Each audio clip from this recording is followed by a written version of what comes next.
You're listening to Breaking Formation, a podcast with your hosts Jordan and Aaron. We are two former NFL cheerleaders using our platform to connect the pro dance community and redefine the word cheerleader one episode at a time.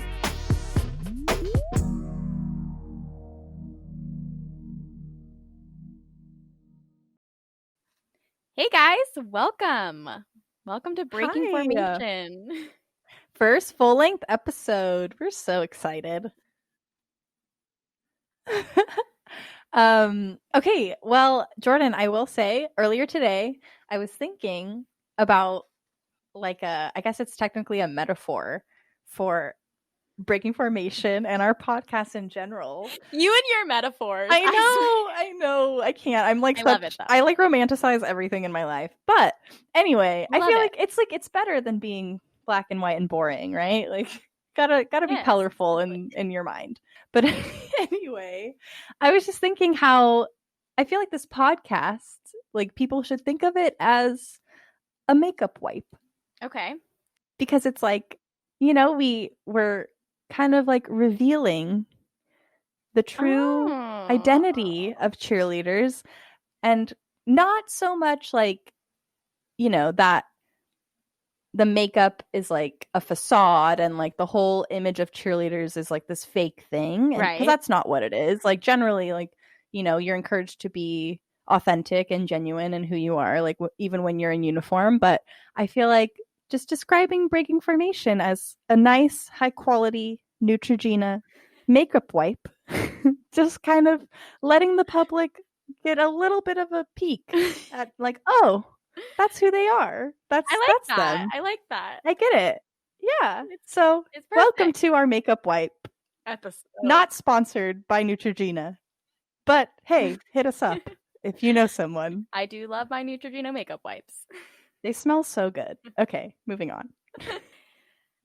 So for this episode, our first episode, we will be introducing ourselves. Yeah, we just feel like we need our listeners to get to know us a little bit more. Like, who are we? Why do you want to listen to us talk? How did we get here? And for that, I think we're actually going to start with Jordan's story of her, wherever you want to start, Jordan, honestly. Like, do you want to start from, the minute you could walk and the minute you danced, or where, take it away? Yeah. I mean, sure. I feel like that makes the most sense. Yeah. I mostly danced ballet my whole life. I grew up in a classical ballet studio, and unlike I feel like a lot of other dancers, I never competed. So I never even touched the floor of a competition. Like, that was just not the type of dance that I participated in. I instead, I feel like that's rare these days, like just to not have any. Right. Well, I think it also has to do too with I grew up in a really small town. So, I mean, I guess there's also, dance studios that have like competitive dance teams, but that just wasn't the case in little old Petaluma. Well, and honestly, like, I mean, there's an argument for and against competition, like, because I was a bit of a later start to competition, and there's an argument saying like it does kind of take the art out of dance in a way. So it's it's interesting. Yeah, it's good to have different perspectives. Definitely. I mean, my mom always tried to get me to take a hip hop class. I think I took like one or two, and every time, nope, I like ballet. I want to stick to ballet. Cute. Yeah, and I just loved the Nutcracker. I'm sure all the bunheads out there can probably relate. I just like lived, breathe everything Nutcracker. My favorite time of the year. I just love the Nutcracker. I'm snapping. I'm snapping for you. Can we hear it? I can, actually. Oh, good. So anyways, I grew up dancing at a classical ballet studio and danced until like I think my freshman year, and then I spent a lot of time in the dance studio, and I just was like, I had enough, and I really wish I didn't, but I quit when I was 14, and I kind of went back a little bit, but I wasn't as interested as I was once before. And then fast forward after high school, I I got my cosmetology license. So I went to school, I believe 2014. Yeah, so 2014, and it was right before I was about to get my cosmetology license. So for those of you that know, you go to school, you get 1,600 hours, and then you have to take an absurd amount of hours. You work so hard. I mean, and like, hard work pays off. Like Jordan's very talented. Oh, thank you. But yeah, so I enjoyed doing hair. It kind of like was something similar to dance. Like I got to be creative and, kind of break the rules, and, it didn't really matter. And so I really enjoyed that. And at the same time, I was kind of feeling a little lost. I have two older sisters. They both went to 4-year universities and had the whole college experience. And I think later down the road, I realized that I kind of missed out on that. And I didn't get the college dance experience, which, everyone's path is different. But that just wasn't the path that I had. And so, I was about to get my license and I was feeling a little lost. And I remember I was in Tahoe with my family and some family friends. And set the scene. Was it like winter, summer, so spring? it was, it had to be fall because it was football season. 2014. Yeah.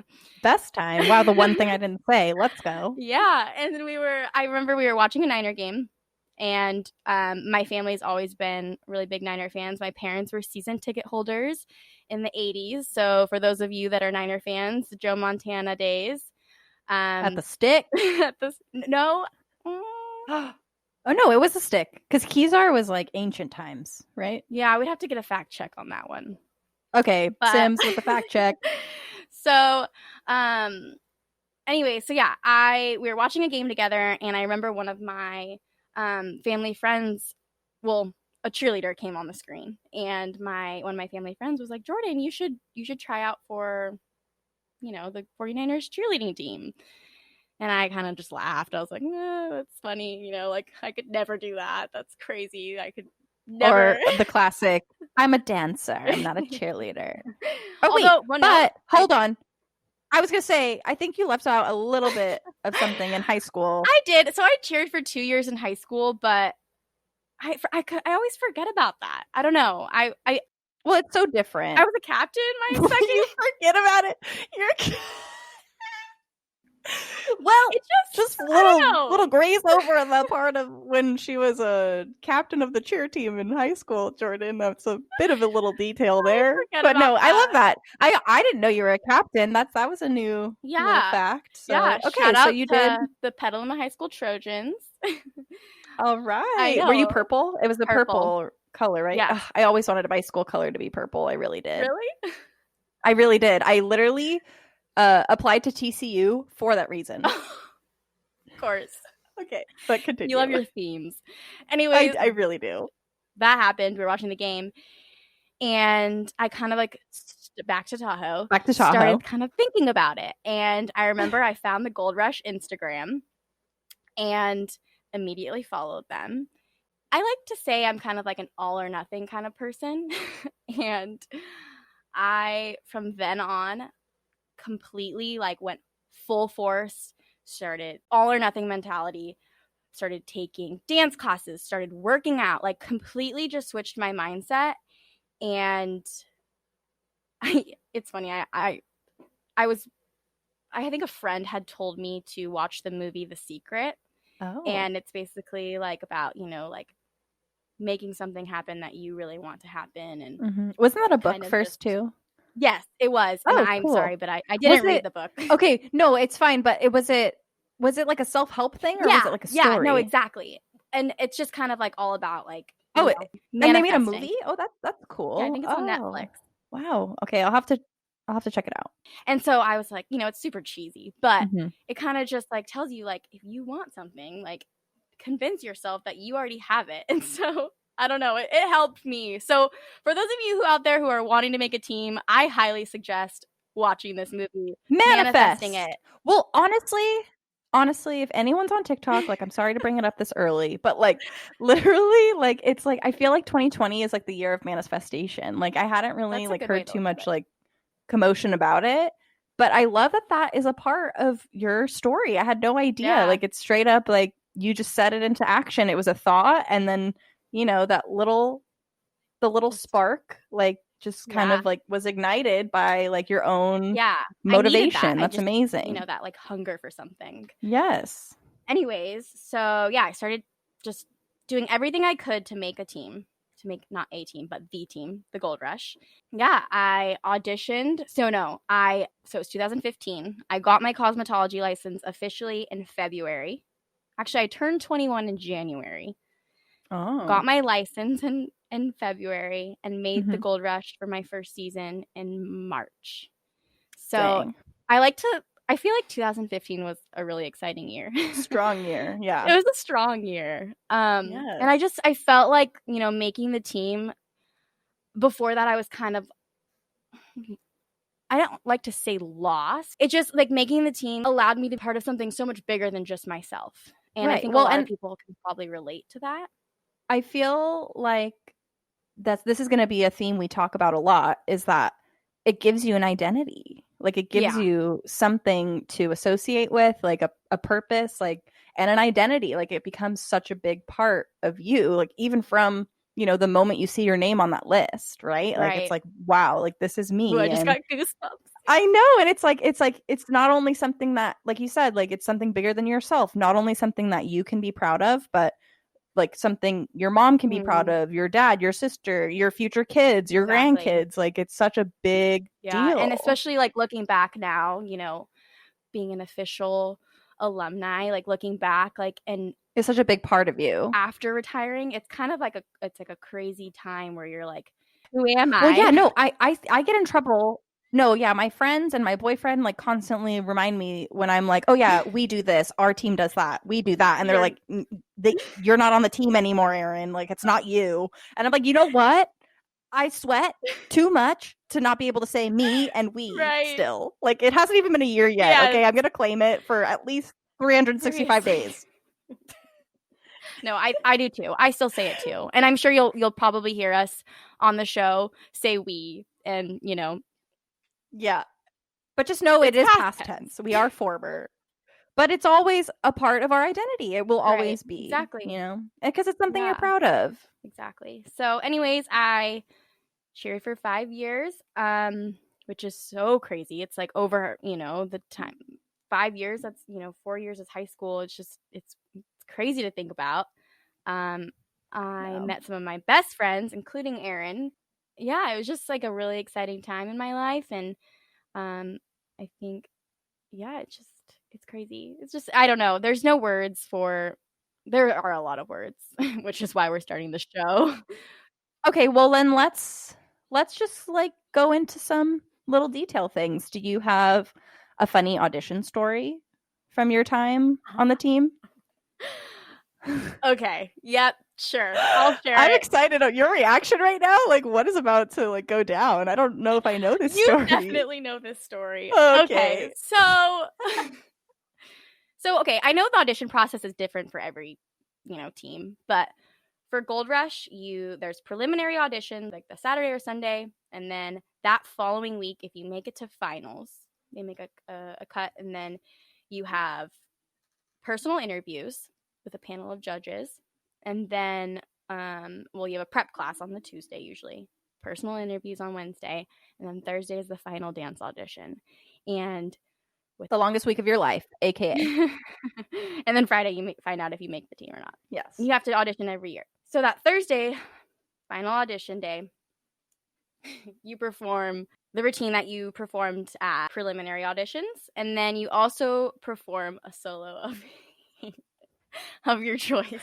I'm scared. I don't know if I know this story. I really don't. If my mom is listening to this show, which she probably is. Therese, you know what's coming. She's probably like, Jordan, why are you telling this? No, keep going. So, okay. I had practiced in my garage like that whole week, this like ballet. I tried to make it, you know, like ballet, but the music was like, you know, it was a mix. Okay, wait. Sorry, set the scene. What year was this for your audition? This was my first season. Oh, I'm sorry. Yeah, so it was your very like first year auditioning. Yes. Just to clarify. Yes. Okay, continue. So I made my mom watch me over and over and over again, and like, just kept changing it. And finally I'm like, okay, this is what I'm going to do. This is this is going to be my solo. And so the way it works for finals is you're placed at the back of the stage in a line. And one by one, you go out for 5/8 counts. You perform your solo, you pose, hold for the audience to clap, and then go back to your spot, and then the next person will come out. All right? So yes. I go out to perform, and I feel like a lot of people have this where they just totally just blank out. And that's what happened to me. Oh, yeah. I don't remember. Oh, and my mom and her friend are in the audience. And my mom had watched me practice my solo all week. And I don't even remember what I did. But you moved. I moved, and I probably did some weird things. I was so freaked out that I didn't even hold my ending pose. And I'm like, I can't believe I'm sharing this right now. I skipped backwards. Like a full hop? Like a full hop skip? Well, no, I don't, no, it was just like I was in moving, reverse. I was moving and grooving back to my spot in the line. Okay. Yeah. And I totally bumped into the girl next to me. And as she was walking out? I don't even know. Probably. You just hit her. I hit her. I ran into her, and it was the most embarrassing thing. I remember I was just like, but I think I did well on the group part. And I think I did well in the interview. I mean. Well, and to be honest, like they've already decided if you've made the team or not before you dance at finals. Like, let's be honest. Like, that's just how it is. And I mean, if you had a smile on your face, it always feels worse. Like when you're the person that's performing, right? Like it never looks as bad as it feels. But dang, yeah, I don't know. I like for the memory thing, I totally feel you. Like it's like you overthink it and then it's gone. And you know me. I'm a big overthinker. And you were like fresh. Yeah, you were a baby. Anyways, so I'm standing there waiting for the whole like rest of the group to do their solos. And then I remember the drive home, my mom, I was like, so what do you think, Mom? Like, how'd I do? Oh, no. My mom's just brutally honest. I feel like that's just how all dance moms are. Oh, yeah. She just said, it wasn't your best. And then I made the team. But, so boom. JT, year 1. Rookie. And then I got the most improved award that year. So. And then, you pulled it out at the end. Yeah. You did. You remembered to stick it at the end of the year. Oh, every year since then, I've held that pose. Oh yes, you don't make the same mistake twice. That's what matters, everyone. Anyway, so now that I've shared that really embarrassing story that I can't believe I just shared, I went on to cheer for 5 seasons. Finished off at Super Bowl 54 earlier this year. But what's crazy is that I actually had a really bad back injury last year. And for those of you that know, the Niners were 13-3 last year. But every year before that was not 13-3. Let's just say, if you do the math, at least for me, I did 4 years. My first 3 years on the team did not equal the amount of wins we had in my last year. Just alone. Like the amount of wins we had in 3 years worth was less than 13. That's a good way to look at it. Yes. We were really we just weren't good. We were bad. We just weren't good. You know what? But we were there. We loved our team. So yeah. And we made it to the bowl. We made it to the bowl. The underdogs. No one likes someone that just like everyone expects. Like no one wanted to see the Patriots in the Super Bowl again. We were like the like story of the year. I feel like we just came out of nowhere. So boom. That was pretty cool. Yeah. But anyways, I had a back injury all season pretty much, and it was really hard emotionally and mentally. Luckily I was able to pull it together for playoffs and Super Bowl, but it's getting older. Well, it's Yeah, that'll probably be a topic we talk about a lot, is just Definitely. like the physical toll of cheerleading, like, and then also the after effects. Like, I mean, any physical activity, you know, once you're past 18, it's really just downhill from here. So unless you're, you know, you're doing the right things with your body. Take care of your bodies. Yeah. Take care of your body. Good prep. I cannot say that enough. Warming up, like, and also just learning how to move in a way that is, you know, you're engaged and you're not just flailing. Like, I don't know. Like for me, I always was like noodle dancer, and I'm paying for it now. So yeah, it's really important. It's so important to definitely learn how to take care of your body, for sure. But I mean, I do want to talk a little bit about like just how, you know, how did you feel your injury, like during the time where the team had never been better and you're feeling like, you know, you're not able to give your all on this team. Like you spent so much time, you know, cheering on, and finally like they're doing well and you want to be there. Like, how do you feel like you came out of that in the end? Like, I don't know, like what was your growth, I guess? Like what, like how did you use like your healing as motivation to like get better? So, well, I mean, I have to be honest, it was really frustrating at first, like seeing not only the Niners like killing it and you're sitting in the locker room by yourself for the game, and also seeing like your teammates go out there and, you know, and witnessing it on the field. It was really frustrating for me. I have to be honest. But I think it really made me realize that like something that can mean so much to you and something that you've put so much time into and, you know, have worked really hard at can be taken away so fast. And it really taught me not to, you know, take anything for granted and just be right in the present moment. And yes, definitely. And like, I mean, honestly, I feel like it's like the same thing when like you get sick with a cold or something. You're like, man, I took for granted all the times I could breathe through my nose. Like even sleeping sucks right now. Exactly. And it's like, it was that, but like on a whole different level. Right. Like, dang, like I've made it this far to sit here. But you know what? Like, I think, you know, as tough as it was, like what doesn't kill you makes you stronger. And you were there for the games that mattered, right? Like you were on the field for the NFC Championship, right? Yes. Oh yeah, duh. Because we have our beautiful moment that we had together. It was actually like one of my favorite memories ever, cheering. So duh, you were on the field for that and the bowl. I had to pull it together for that. Shout out to that PT that really helped me at 49ers Fit. Oh, shout out. Do you know his name? I feel like it's like a J, another J name. Maybe you would remember it if it was a J name. Whoever you are, you're a hero, an American hero. Dan. But I do. Dan. Oh my God, it came to you. It did. At that. It did. Let's go, Dan, at 49ers Fit.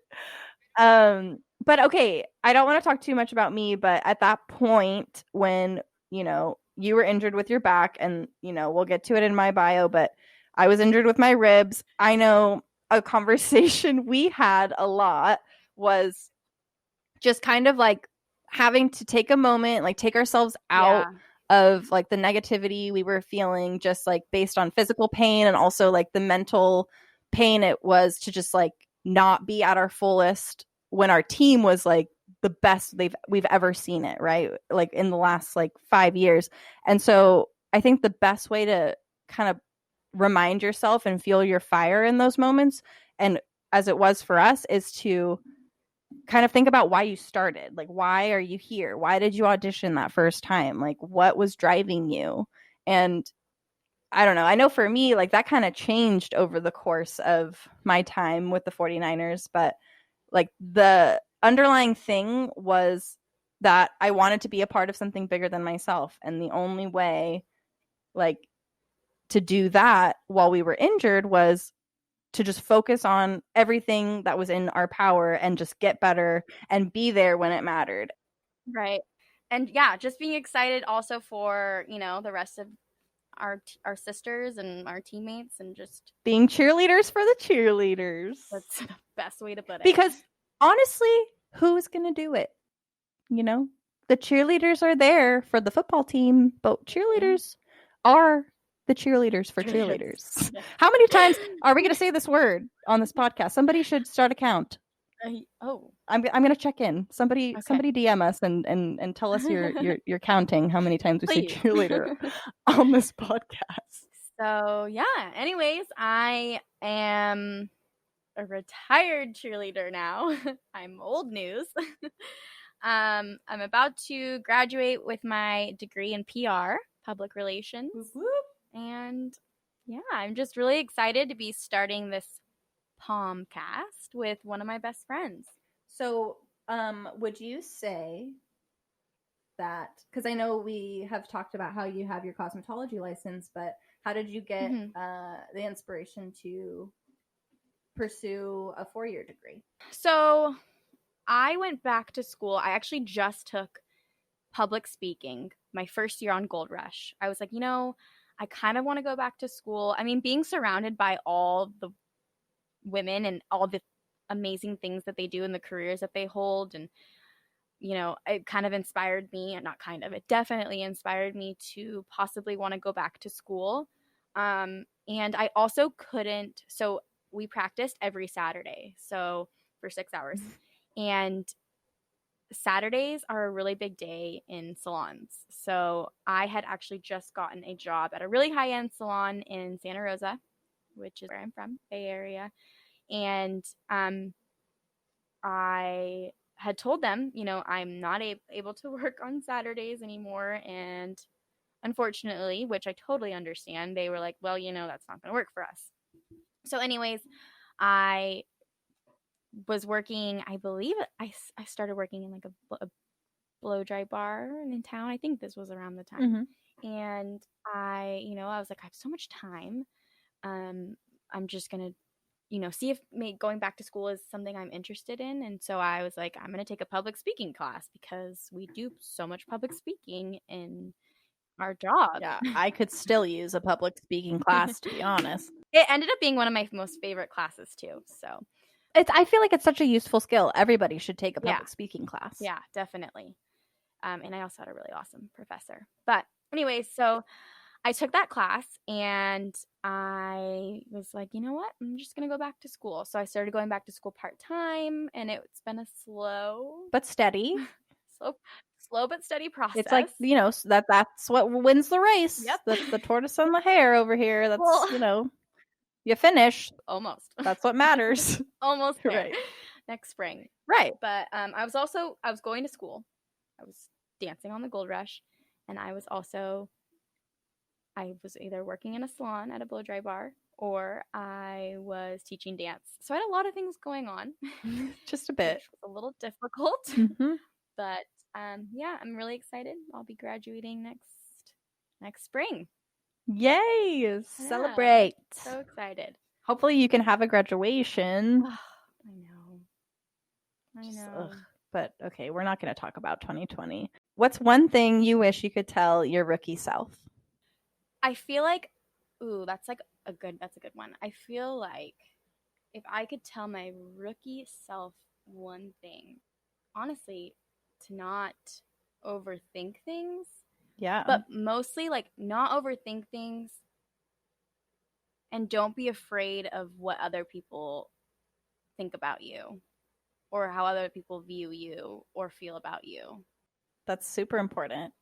I mean, just obviously being in more of the public eye, with a team like this, but even just in your life, there's so many things.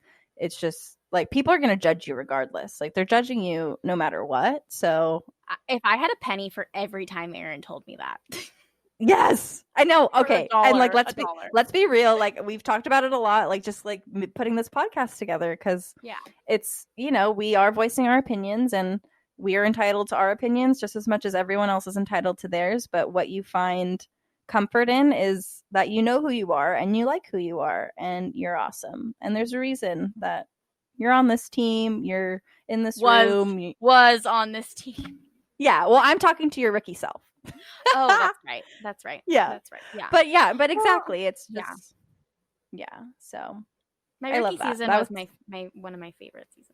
That was perfect. Yeah. Because you were a poster child Let's talk about how Jordan was the poster child of Gold Rush. Oh my Where god. do we start this saga? No, it was not. Okay, well, not necessarily. Okay, like not like in a way that was like, oh my god, like they only like love Jordan and that's it. But like she definitely like Jordan is a beautiful girl. If you don't know Jordan, she is 5'7" with the perfect little. Honestly, this is one of the first things I noticed about her because me personally, I hate my nose.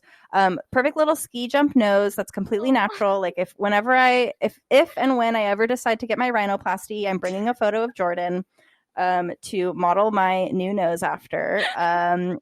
And it's just like she is just like a beautiful girl. And then it's also like we were talking about in the beginning, like or in our intro, she is a super bubbly, outgoing personality, and she makes it pretty easy to talk to you if you're just meeting her. It's, you know, she's super welcoming, and I feel like our team specifically loves that. Like they love someone who's able to kind of make a person feel welcome and just engage in conversation. And I think they really just took it and ran with it, like from the get-go of her being on the team. So I think that makes so much sense. And then she has a fan club in Germany. We didn't even talk about that.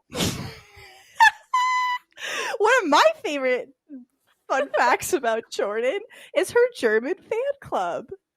And we discovered this. Actually, to be fair, I don't claim this as much as Erin claims.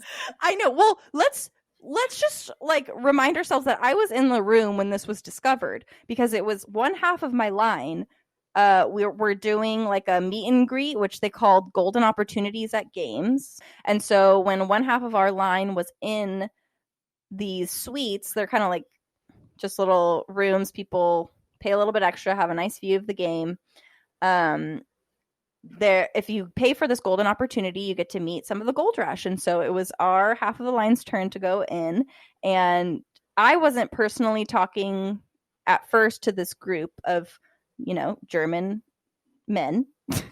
And it was actually one of my other teammates who kind of like pulled me into the conversation. And then we get to talking, and they were like, "Oh, but where is Jordan?" I can't do a German accent, but like, "Where is Jordan? Like, we love her. Germany loves Jordan." We were like, "Oh my god! Like, she was actually supposed to be here right now, but she is like not able to dance today. Like, she's here, but she's like, you know, just hanging out and still not here in the locker room." And like, they were like, "Oh my god, but we love her." And I think we had to like sign a photo card or something to like give back to them. But that will forever be my favorite fun fact about Jordan, her German fan club. What is one thing you would do differently? Yeah, I mean, I think it just goes, you know, back to the thing I said before. Just don't overthink everything. I just have a tendency of overthinking things, and I feel like it held me back from a lot of opportunities, I guess. And I just would get in my head and just overthink things. And I think if I just didn't, then it would have changed my experience. But yeah, at the same time, though, you know, I loved everything about, you know, my journey on the team, and love that. It is what it was. It is what it was. It is what it is. It is what it is. I feel like I mess up a lot of sayings, so but I feel like people are listening, they're like, I know what she meant. I think I know what she meant there. It's fine. I hope so. Did anyone ever judge you for being a cheerleader, or did the negative stereotypes ever affect you in a certain situation that you can talk about? Yeah, I mean, I feel like not all the time, but I definitely think there were some situations where people didn't take me seriously. Ooh. Or like didn't, you know, look at me the same as they would, you know, another person. But if anything, that just meant I had to prove them otherwise.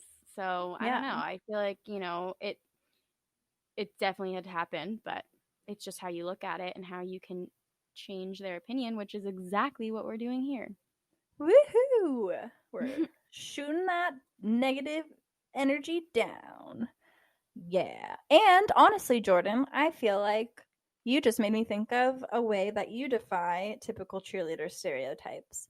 And I think the thing that encompasses you the most in the way that, I don't know, I guess in a way that's opposite of what the typical cheerleader is believed to be, is you are very fiercely protective of your friends, you know? And I feel like cheerleaders are viewed as people who are cliquey, are fake, are, you know, just kind of trying to step on everyone to get to the top, like no matter if they're your best friend or your sister or, you know, whoever. Like they don't care like who they're taking down in their path, like to get to be where they want. Typical mean girl type stuff. And for as long as I've known you, is like your true friends, like you would literally go to the ends of the earth for. And, you know, I feel very lucky to be in that category. And yeah, I just love you. So I love you too. Thank you for that. Yeah. All right. Anything else you'd like to share, Jordy?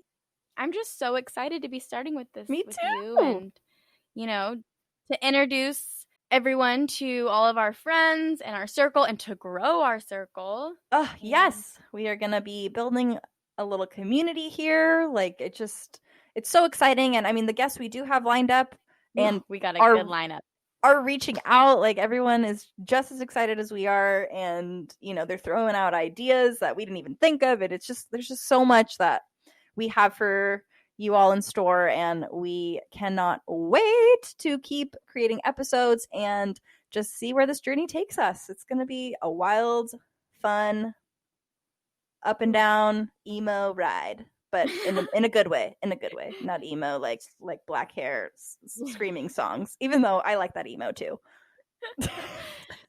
So stay tuned for our next episode where we will introduce you to Erin. Yay! All right. Well, thanks for joining us. It was great to learn a little bit more about Jordan.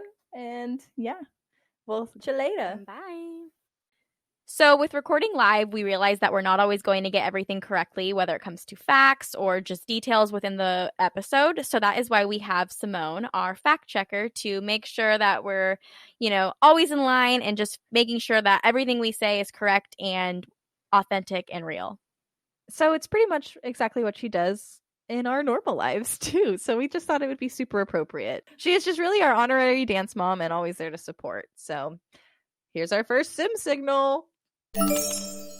I heard a sim signal. So if your parents held tickets in the 80s, then they would have held tickets in Candlestick Park because the Niners moved there in 1971. Thank you so much for listening. If you haven't already, be sure to hit subscribe to Breaking Formation Podcast on all listening platforms and follow us on Instagram at Breaking Formation Podcast. And if you have any questions or want to reach out, please feel free to email us at breakingformation@gmail.com and follow us on Twitter at BFPomcast. Thanks for listening.